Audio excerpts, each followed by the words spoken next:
Buen día, Emmanuel Faith. Es un gozo pasar tiempo con ustedes en la presencia del Señor. Para quienes nos visitan por primera vez, mi nombre es Esteban Tapia y soy el pastor encargado de los servicios en español aquí en nuestra iglesia. Y el día de hoy también quiero darles una cordial bienvenida.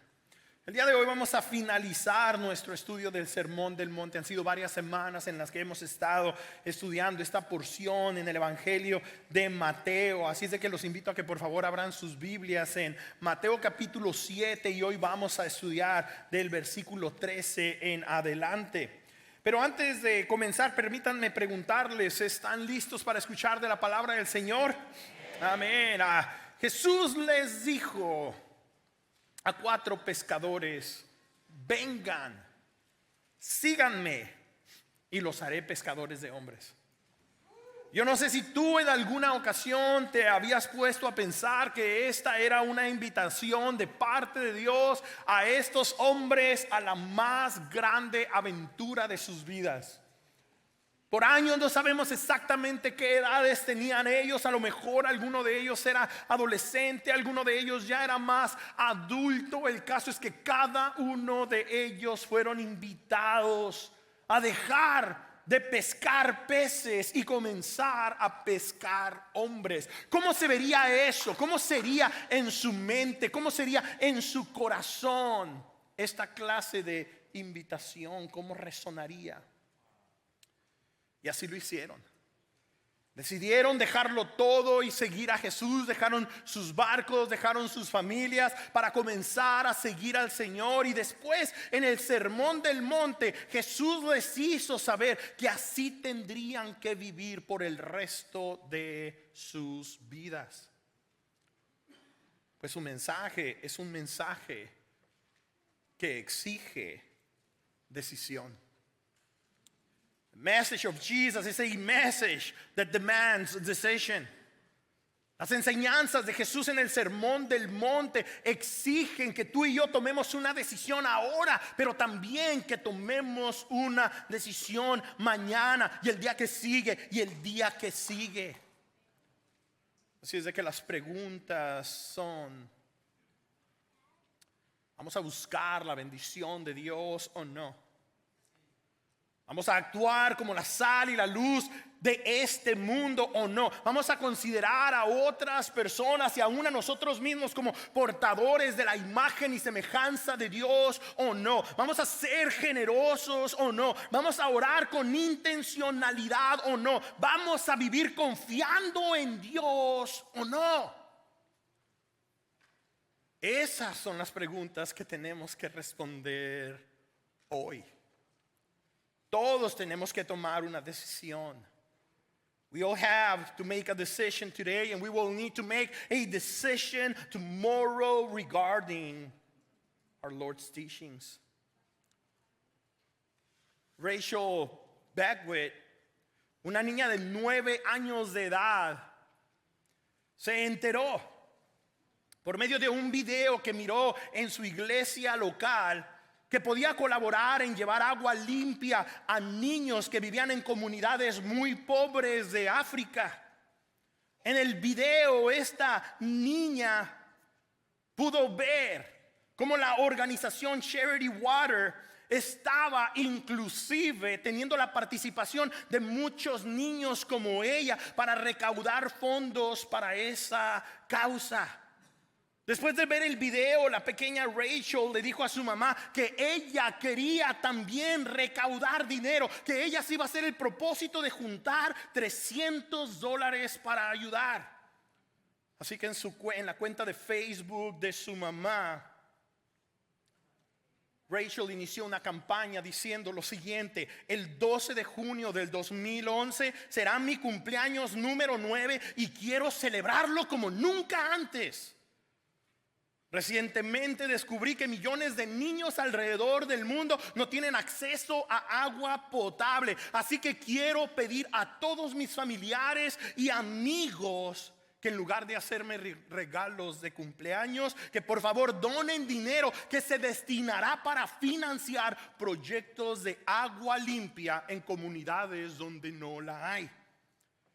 En respuesta a su publicación, Rachel logró recaudar $220. $80 menos que su meta original. Pero eso no la descorazonó. Por el contrario, Rachel se comprometió con Dios y con su mamá para que en su próximo cumpleaños se volviera a hacer el intento de recaudar $300. Mas desafortunadamente, Rachel no pudo lograr esa meta. Pues un par de semanas después de haber cumplido 9 años, la pequeña Rachel murió en un terrible accidente automovilístico. Sin embargo, el impacto de la decisión de esta pequeña apenas estaba comenzando. ¿Sabes por qué?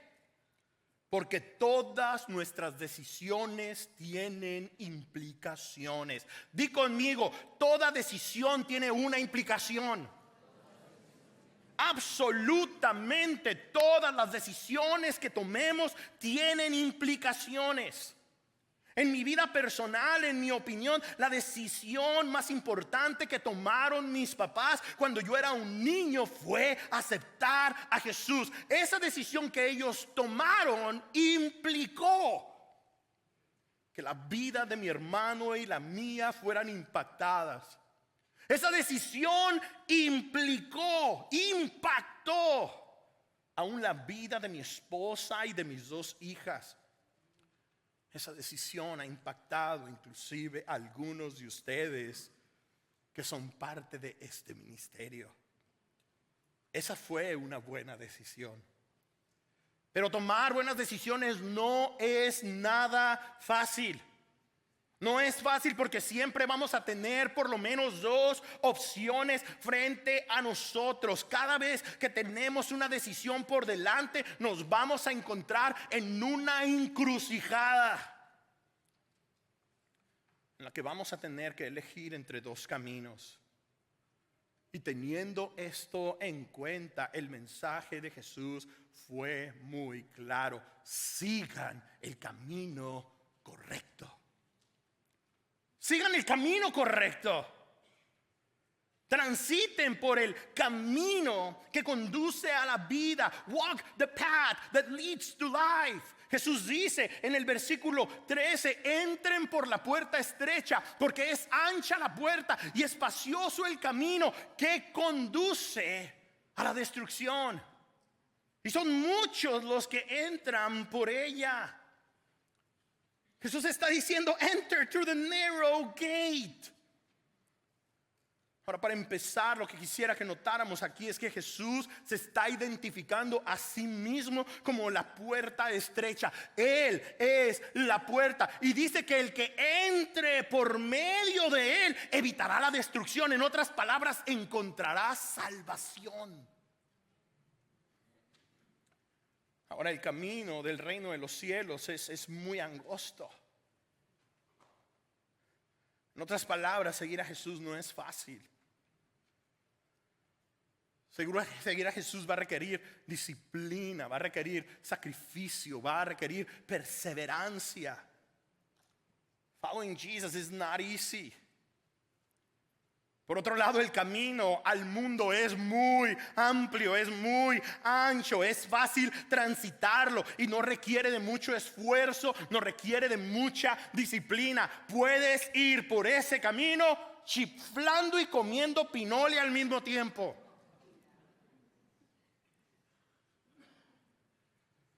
Esto hace que el camino al reino de Jesús sea un camino poco transitado. La gente prefiere entrar por la puerta ancha. La gente prefiere transitar por el camino ancho y por el camino espacioso. Mis hermanos, quienes deciden transitar el camino que conduce a la vida eterna, siempre han sido una minoría. Son una minoría. Porque no todas las personas están listas para vivir una vida de aventura. Mucha gente quiere seguir pescando peces. Mucha gente quiere seguir las tradiciones de sus antepasados. Mucha gente está estancada pensando que así como creció, así es como va a seguir viviendo, que la misma clase de experiencia que tuvo en su hogar ahora es la misma clase de experiencia que les va a dar a los suyos en el presente. Mucha gente no quiere una vida de aventura. La gran mayoría vamos por el camino ancho porque lo único que queremos en la vida es ser felices. Eso es lo que queremos. Queremos ser felices. Versículo 14, pero estrecha es la puerta y angosto el camino que conduce a la vida, y son pocos los que la encuentran. Qué maravilloso versículo de la Biblia. Sin lugar a dudas, uno que contiene tremenda profundidad y sabiduría.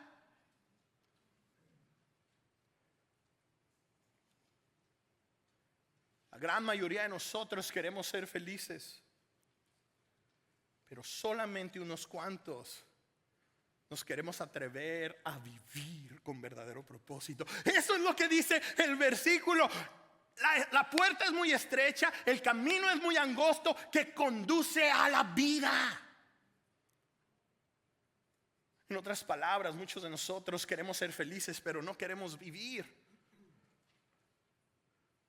La vida no se trata de ser felices, la vida se trata de funcionar de acuerdo al plan y propósito por el cual tú y yo fuimos creados. Y cuando te das cuenta que estás funcionando de acuerdo a ese propósito, por fin te das cuenta y dices: estoy vivo, estoy viva.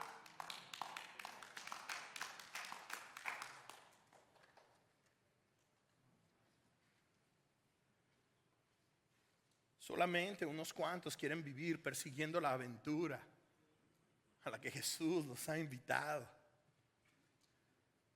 Y de los cuantos que se atreven, son muchos los que terminamos enredados en las garras del legalismo religioso. Muchas personas se atreven a ir por lo que ellos piensan es una puerta más angosta, pero lo único a lo que están siendo guiados y la única experiencia de vida que están teniendo es una religiosidad legalista.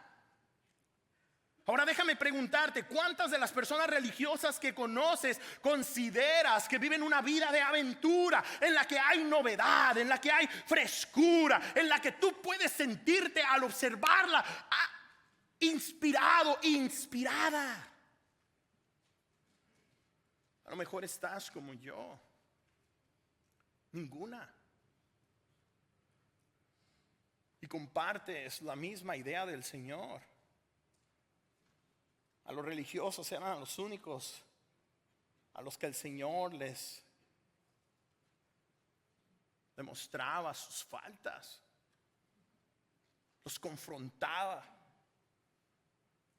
los juzgaba, porque ellos pensaban que estaban caminando por la puerta angosta, pero no es cierto. Ellos pensaban que estaban caminando por el camino estrecho, pero no es cierto. Por eso Jesús les dijo a sus seguidores: cuídense del legalismo religioso. Beware of religious legalism. Cuídense de la religiosidad muerta. Cuídense de la religiosidad que solamente reprime, de la religión que solamente nos quiere buscar, hacer sentir mal e inadecuados. Cuídense de esa clase de religión. Versículo 15: cuídense de los falsos profetas. Vienen a ustedes disfrazados de ovejas, pero por dentro son lobos feroces.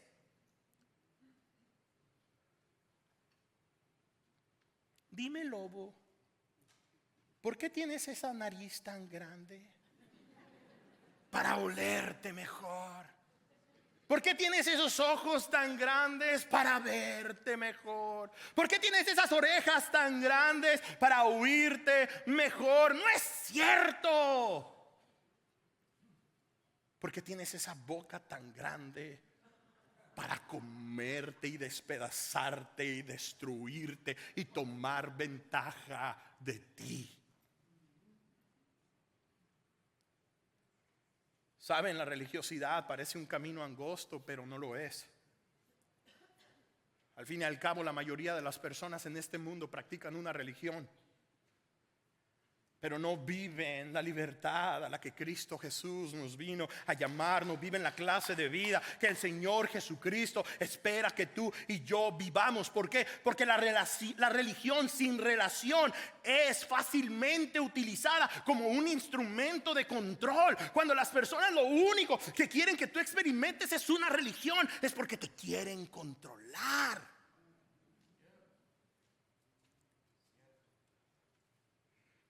Los líderes religiosos de los tiempos de Jesús eran muy controladores. No has conocido nada como eso. Por otro lado, Jesús vino a darnos libertad. Él no vino a manipularnos, Él no vino a controlarnos, Él no vino a forzarnos. Él se presenta a sí mismo como la puerta. Tú decides si entras por la puerta o tú decides si no quieres ni siquiera tocar a la puerta.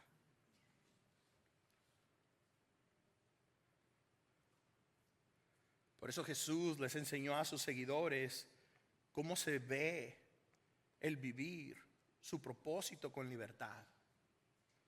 Además les enseñó a sus discípulos a identificar a los falsos líderes religiosos, diciéndoles, así que por sus frutos los van a conocer. By their fruit you will recognize them. Y de nuevo es súper importante recordar que el Señor está instruyendo a estos 4 pescadores, a Pedro, a su hermano Andrés, a Jacobo, a su hermano Juan. Los tiene rodeados de una multitud. Ahora ellos van a tener que empezar a vivir de una manera distinta, y todos en el pueblo, todos en la gran ciudad de Jerusalén se están dando cuenta al estándar al que el Señor Jesucristo los está llamando. Y Jesús no quiere que estos líderes religiosos sean nada como los líderes religiosos que ha habido en Israel por generaciones. Él esperaba algo distinto de sus discípulos.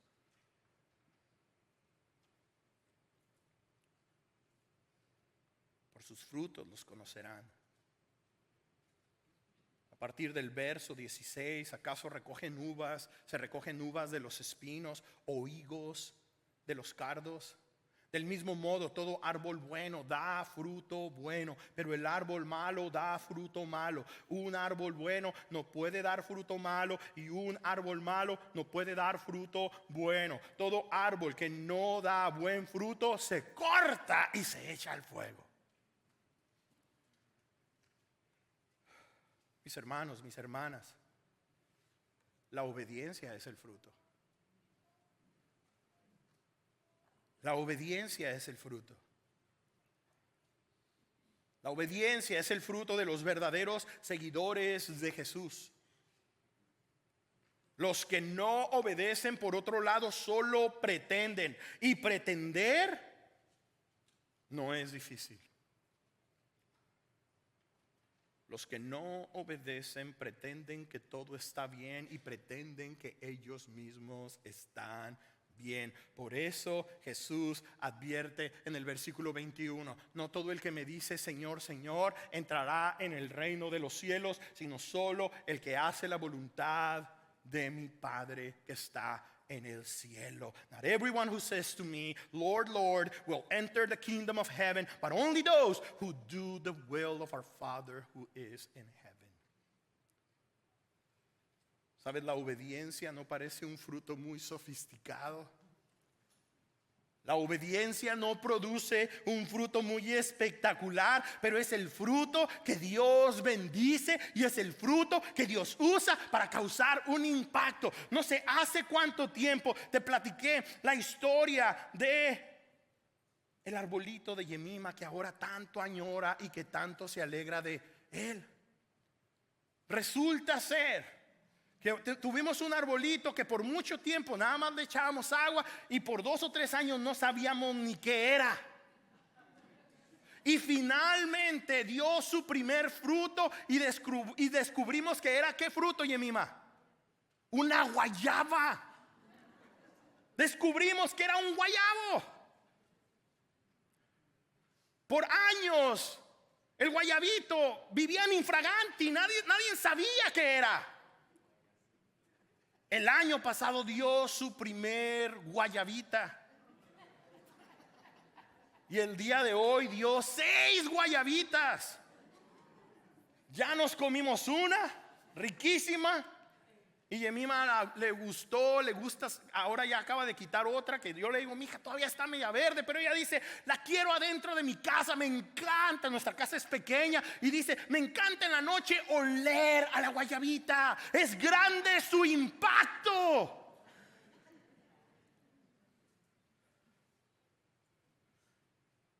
Es un fruto que bendice.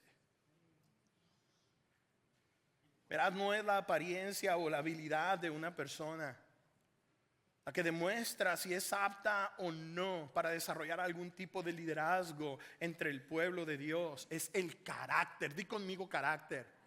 Es el carácter.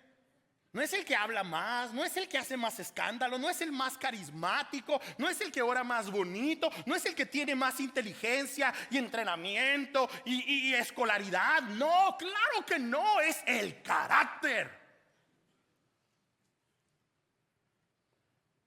Es como vivimos,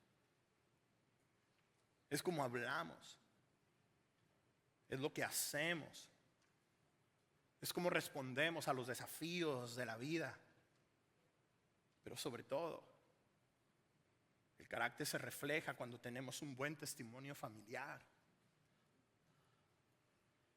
Cuando se hace evidente esa clase de fruto, entonces se hará notar que hemos encontrado un buen árbol y podemos darnos la oportunidad de ir y sentarnos bajo su sombra. De otra manera, mejor no. Mejor aquí en el solazo.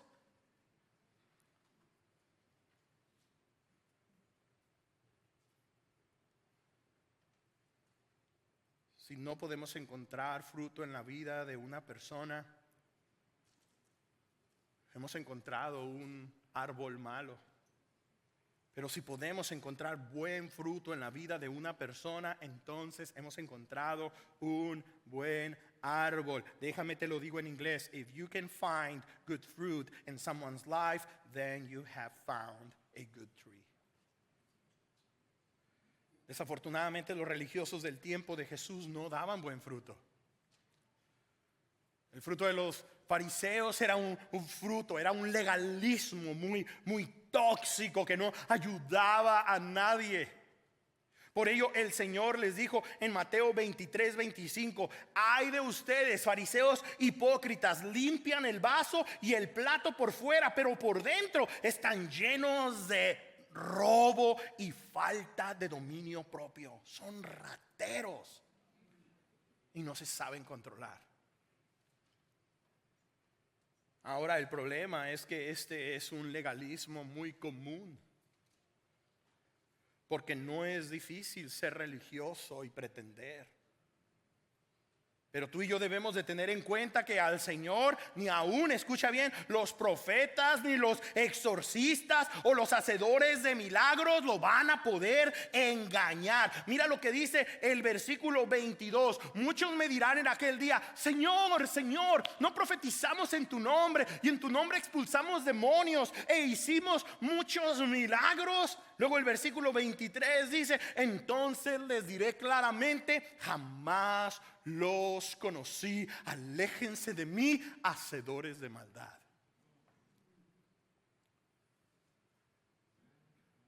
Las motivaciones podridas, el carácter podrido. No te conozco. No son las palabras que queremos escuchar de Jesús. El problema de los legalistas es que su religión es muy superficial.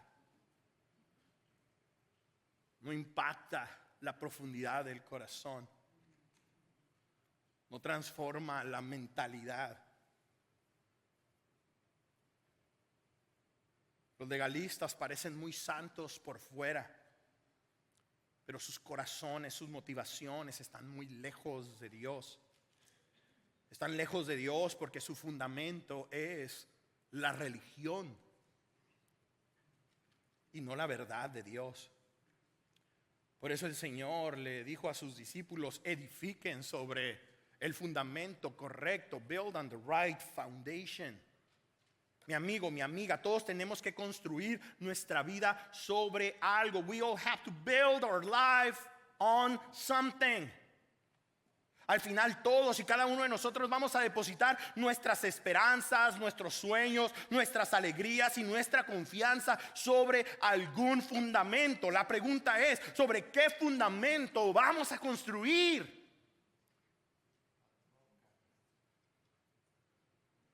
Verso 24.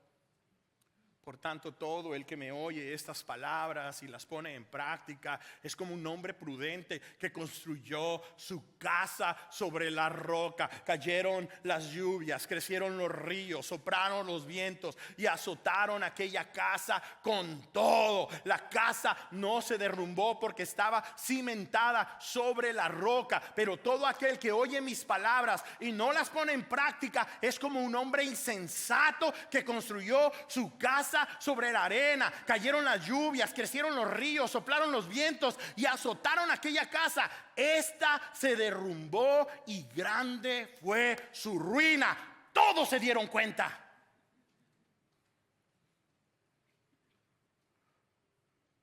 Todo el pueblo se dio cuenta. Se le está cayendo el cantón, se le cayó el cantón. Todos se dan cuenta. No hay manera de pretender una vez que todos se dan cuenta.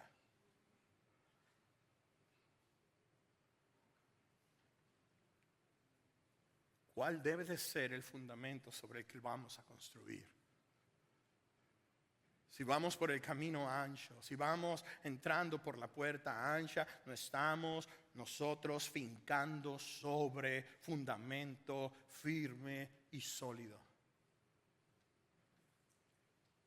Todo el mundo necesita algo en que mantenerse firme. Desafortunadamente, muchos de nosotros no empezamos a construir nuestra vida sobre un fundamento firme, y por eso nuestra vida se ha tambaleado, y por eso nuestra vida se ha colapsado, y por eso nuestra vida no ha sido una vida que podamos decir: esto es una aventura. Pero en el momento en el que llega Jesús y te dice: deja tu barca, deja tus redes, sígueme a mí, te voy a dar la aventura de tu vida. Si lo haces, entonces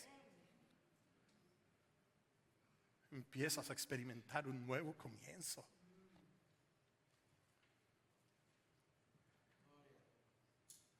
Todos buscamos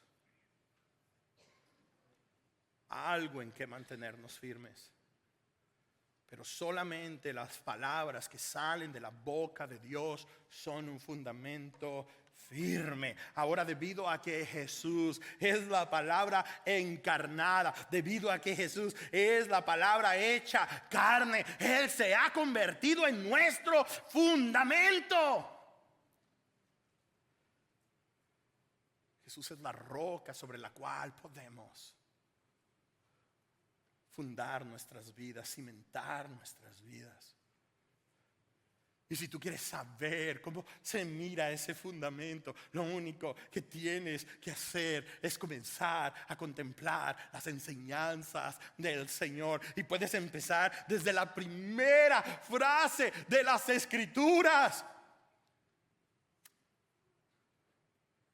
En el principio creó Dios los cielos y la tierra. La tierra estaba desordenada y vacía. Pero Dios dijo: que se haga la luz, que llegue la vida. Voy a construir una gran familia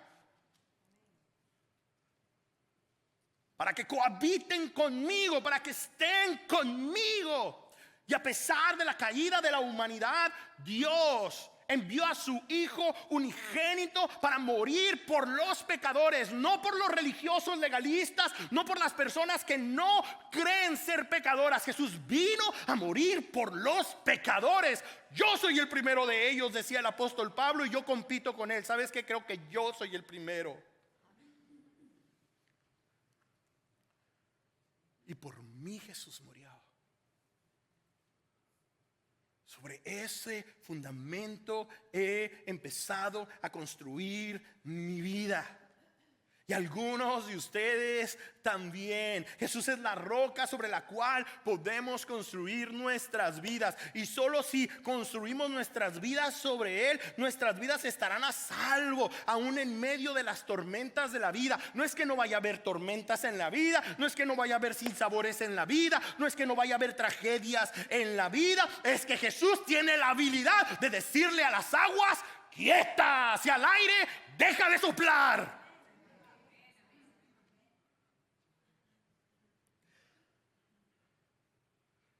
Ahora, cuando Jesús terminó de decir estas palabras, las multitudes se asombraron de su enseñanza, porque enseñaba como quien tenía autoridad, no como los maestros de la ley. Y es que alguien que pretende no puede hablar con autoridad, no tiene credibilidad, no tiene la confianza de las personas. Jesús hizo su ministerio muy público y ahora tiene a sus primeros 4 discípulos en un espacio muy público, hablando con ellos y diciéndoles: ¿saben qué, mis amigos? Aquí es donde verdaderamente se va a notar si aman a Dios en esta tierra o no.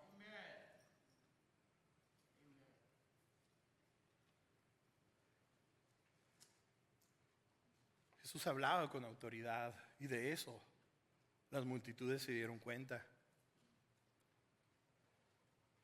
Ahora, el problema es que este pasaje no termina diciendo que las multitudes tomaron la decisión de seguir a Jesús. Ese es el problema.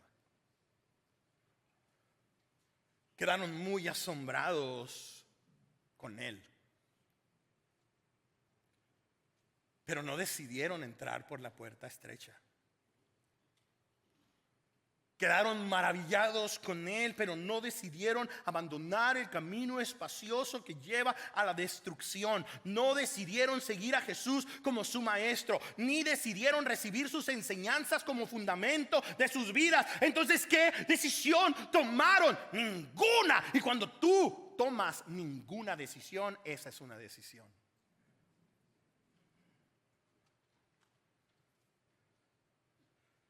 La pregunta es: ¿qué vamos a decidir nosotros?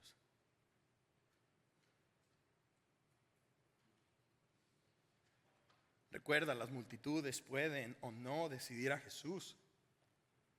Las multitudes pueden o no obedecer a Jesús, pero los verdaderos discípulos no tenemos opción. Así es como le mostramos nuestro amor al Señor, obedeciendo sus mandamientos. Los 4 pescadores no tenían opción si querían vivir la aventura de convertirse en pescadores de hombres, pues esta aventura requeriría que ellos vivieran una vida de constante obediencia.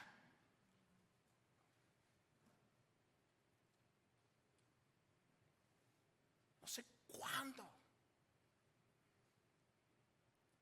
comenzamos a sentirnos tan seguros de que porque hicimos una decisión hace 20 años acerca de Jesús, la tenemos hecha. El verdadero seguidor de Jesús toma la misma decisión cada día de su vida. Carga su cruz y sigue a Jesús. No necesitas confesar a Jesús como el Señor todos los días de tu vida, diciendo: por primera vez te acepto en mi corazón. Pero sí necesitas caminar con consistencia en base a esa declaración que hiciste hace 20 años.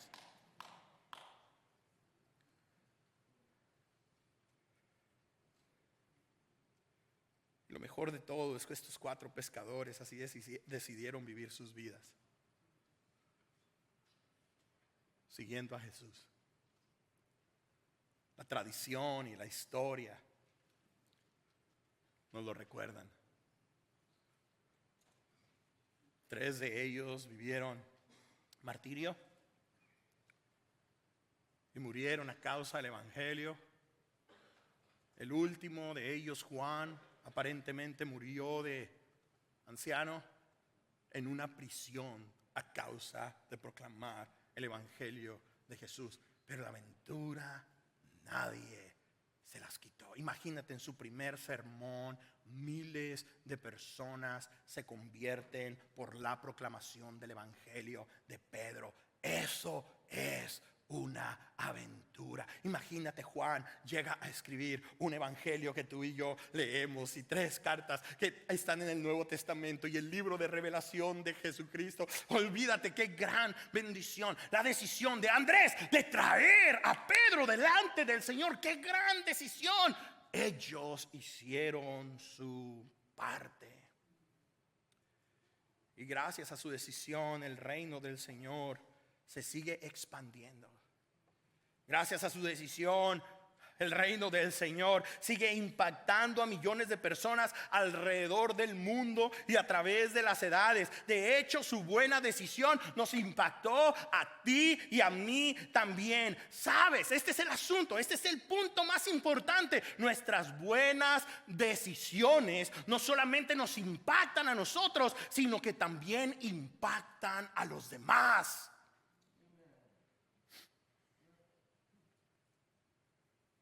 Y no solo impactan, sino que inspiran. Durante el servicio funeral de la pequeña Rachel, su mamá Samantha compartió unas cuantas historias de la bondad y la generosidad que caracterizaban a esta niña. Entre esas historias estuvo incluida la historia en la que Rachel recaudó $220 hace 2 semanas para llevar agua limpia a los más necesitados de este mundo, y su enorme compromiso de alcanzar su meta para su cumpleaños número 10 de recaudar $300. Después de que Samantha contó la decisión de Rachel, el pastor de su iglesia local habló con la organización Charity Water para que reabrieran la cuenta de Rachel, e invitó a sus miembros a que empezaran a contribuir en ella. Y así lo hicieron. Cientos de personas donaron, y después de 2 semanas del fallecimiento de Rachel, su cuenta ya no tenía solamente $220, sino $47,000. Ahora, la noticia de Rachel fue tan inspiradora que los miembros de su congregación no se detuvieron para difundirla, y muy pronto los medios de comunicación locales empezaron a compartirla y las donaciones siguieron llegando. En los 2 meses que duró la campaña, Rachel, una niña de tan solo 9 años, que prefirió ayudar en su cumpleaños en lugar de recibir regalos, recaudó un total de $1,265,000 con $823, sobrepasando por mucho su meta inicial. Mis hermanos, nuestras buenas decisiones no solo impactan, nuestras buenas decisiones también inspiran. Y si te das cuenta, hay mucha gente a nuestro alrededor que no está inspirada. Hay personas aún en nuestro hogar que no están inspiradas. Y nuestras esposas o esposos, hijos, hijas, nietos, no hay inspiración.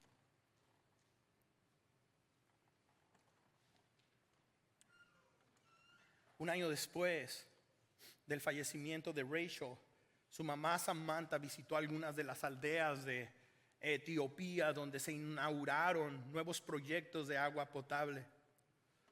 Para su sorpresa, en todas las aldeas que visitaba se conocía la historia de Rachel, y recibían a su mamá con mucha admiración por la generosidad de su hija. Pues al final, La decisión de Rachel de recaudar $300 para patrocinar agua potable para solamente 15 personas no se pudo lograr con su solo esfuerzo. Mas su decisión inspiró a otros para que juntos pudieran llevar agua potable a más de 60,000 personas. La pregunta es, ¿qué decisión vas a tomar hoy? ¿Qué vas a decidir el día de hoy? Algunos de ustedes tienen que decirle sí a Jesús por primera vez. Algunos de ustedes tienen que tomar la decisión de bautizarse junto con algunos de ustedes que ya están listos para el bautismo. Algunos de ustedes van a tener que empezar a orar con mayor intencionalidad. Algunos de ustedes van a tener que empezar a invertirse más y más en su vida de obediencia. Mi decisión al estar considerando el sermón del monte no es a solamente dar discipulados, sino a ser un discipulador. La decisión de Yemima la semana pasada fue entrar al website de Compassion International y adoptar a un niño de Bolivia que se llama Dimitri, para empezar a dar, para que este niño crezca con comida, para que este niño tenga acceso a la enseñanza de la palabra. La pregunta es, tú y yo, ¿qué vamos a hacer? No podemos escuchar el sermón del monte y quedarnos como si nada.